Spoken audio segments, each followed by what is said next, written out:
Hello fam, welcome viewers at home. In this on-screen segment, we have this problem 21 to the power x minus 5 to the power x equals 416, and we want to get the value of x.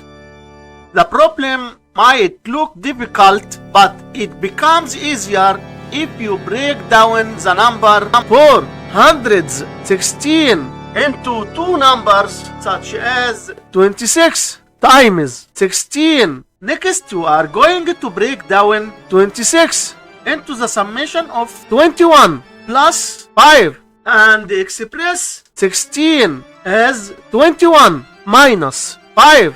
And now we have the difference of two squares form, which can be written as 21 to the power 2 minus 5 to the power 2.